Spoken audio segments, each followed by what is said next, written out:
नमस्कार मंडळी. सस्नेह परिवारामध्ये आपल्या सर्वांचं सस्नेह स्वागत. मंडळी, आज सादर करीत असलेल्या कथेचं शीर्षक आहे योगायोग. लेखक दिलीप कंजगावकर, अभिवाचन सचिन दातार. ऐकूया योगायोग. गुड मॉर्निंग मॉम, असं म्हणत मुग्धाने नेहाला म्हणजे तिच्या आईला झोपेतून उठवलं. अगं मुग्धा, खूप उशीर झाला का गं? मॉम, फक्त 7 वाजतायत. मुग्धा, तू बघ कशी काय बरं आज लवकर उठलीस? मॉम, आज तुझा वाढदिवस, तोही 51वा. मुग्धाने एक छान बुके देत नेहाला विश केलं. आई, चहा ब्रेकफास्ट तयार आहे हा, इति मुग्धा. दिवसाची सुरुवात तर खूपच छान झाली होती. साधारण 10-1 वाजता फोनही आला. नेहा मॅम, आमच्या कंपनीतल्या 100 जणांचा इन्शुरन्स काढायचा आहे. तुम्ही प्लीज ऑफिसला 11 वाजेपर्यंत येऊ शकाल का? HR ऑफिसरने नेहाचं स्वागत केलं आणि ते इन्शुरन्सचं कामही सांगितलं. नेहा आभार मानणार तोच म्हणाला, अहो मॅडम, आभार मानायचे असतील तर माझे नाही, आमच्या साहेबांचे माना. असं म्हणत त्या HR ऑफिसरने नेहाला 10व्या मजल्यावरच्या साहेबांच्या केबिनकडे नेलं. 10वा मजला संपूर्ण शुकशुकाट. फक्त एक मोठा कॉन्फरन्स हॉल आणि एक साहेबांची केबिन होती तिथे. तुम्ही इथे बसा मॅडम, साहेब बोलवतीलच तुम्हाला, असं म्हणत तो HR ऑफिसर निघून गेला. संपूर्ण शांतता. आजूबाजूला कोणीही नाही, कुठला आवाजही नाही. नेहा जरा मनातून घाबरलीच होती. एवढा मोठा बिझनेस देणाऱ्या साहेबांच्या मनात काही बरे वाईट विचार तर नसतील ना? असं काही बाई विचार मनात येऊन नेहा अजूनच घाबरली. तिने पर्समधून मोबाईल फोन बाहेर काढला आणि गरज पडली तर मुग्धाला पटकन फोन करायचा असं मनोमन ठरवलंय. साधारण 5-1 मिनिटांनी साहेबांच्या केबिनमधून एक आधुनिक तरुणी बाहेर आली. तुम्हाला साहेबांनी बोलवलंय आतमध्ये, तिने सांगितलं. मी परत बाहेर येईपर्यंत तुम्ही इथेच थांबाल का? नेहाने तिला विनवणीच केली. नाही मॅडम, पण साहेबांनी मला एक काम दिलं आहे, त्यासाठी मला जावंच लागेल, असं म्हणत ती निघूनही गेली. नेहाची भीती अजूनच वाढली होती. घाबरतच ती साहेबांच्या केबिनमध्ये शिरली. आत जाताच नेहा दचकली. ये नेहा, चक्क एकेरीत संबोधित साहेबांनी नेहाचं स्वागत केलं होतं. सुटाबुटातील साहेबांच्या कपाळावर छान लाल गंध होतं. केबिनमध्ये गणपतीचा भला मोठा फोटो होता. साहेबांनी उठून नेहाला अगदी अदबीने नमस्कार केला. आता मात्र नेहाची भीती थोडीशी सरली. साहेब, आपण एवढा मोठा बिझनेस मला दिला त्याबद्दल मी तुमचे अगदी मनापासून आभार मानते, नेहा म्हणाली. पण मला एक प्रश्न आहे सर, आपण एवढी मोठी ऑपॉर्च्युनिटी मलाच का बरं दिली असेल? ऐकून साहेब गालातल्या गालातच हसले. नेहा, अगं ही कोणतीही कृपा नाही, ही आहे ती केवळ एक गुरुदक्षिणा. गुरुदक्षिणा? सर, पण मी शिक्षिका किंवा प्रोफेसर नाही. तुमचा काहीतरी गैरसमज झालेला दिसतोय.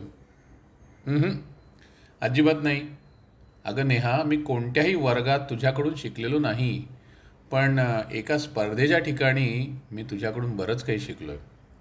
साधारण 30-1 वर्षापूर्वी एका वादविवाद स्पर्धेत बोलताना माझ्याकडून एक चूक झाली होती आणि ती नेमकी चूक नेहा जोशीने म्हणजे तूच पकडली होतीस आणि माझं प्रथम क्रमांकाचं बक्षीसही हिरावून घेतलं होतंस.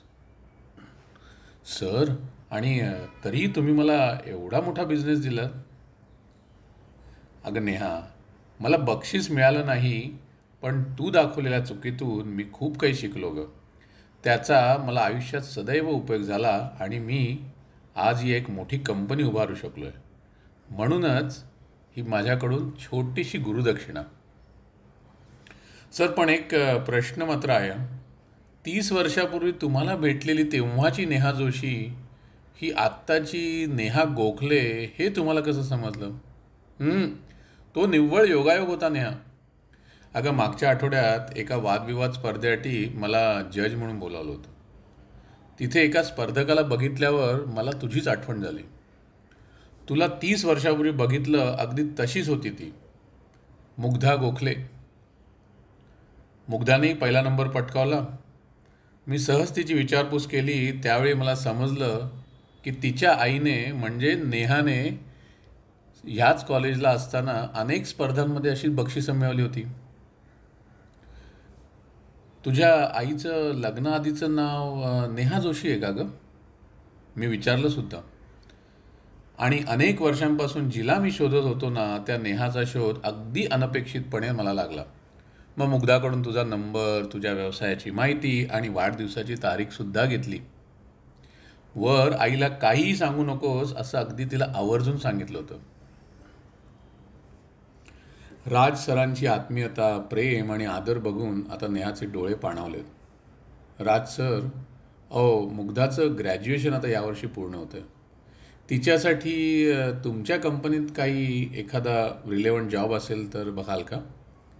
नेहाने मुग्धाचा बायोडेटाही राज सरांकडे दिला. राजने आपल्या HR ऑफिसरला बोलावूनही सांगितलं, ह्या मॅम माझ्या ओळखीच्या आहेत. मुग्धा म्हणजे त्यांची मुलगी, तिच्याशी बोला आणि एखादा चांगला रोल, पोझिशन सुटेबल असेल तो ऑफर करा. येस सर, असं म्हणत HR ऑफिसर निघून गेले. राज सर, आजही मला तुमची एक चूक दाखवायची आहे. बोला गुरुवर्य, राज म्हणाला. या मॅम माझ्या ओळखीच्या आहेत असं सांगण्याऐवजी ही माझी मैत्रीण आहे असंच तुम्ही सांगायला हवं होतं. यस, अगदी बरोबर, माझी चूक मान्य नेहा. पण मलाही तुझी आज एक चूक दाखवायची आहे, राज म्हणाला. आता मात्र दचकायची वेळ नेहाची होती. मी राज सर नाही तर फक्त राज, तुझा मित्र. दोघेही ऐकून खळखळून हसले. कधी कालची छोटीशी भेट कायम स्मरणात ठेवून उशिरा का होईना पण अशक्यप्राय शोधात यशस्वी झालेल्या राजचा नेहाला मनापासून आदर आणि अभिमान वाटला. मोठा बिझनेस, मुग्धाची नोकरी आणि राजची निस्वार्थ मैत्री अशी वाढदिवसाची त्रिवेणी भेट घेऊनच नेहा घरी परतली.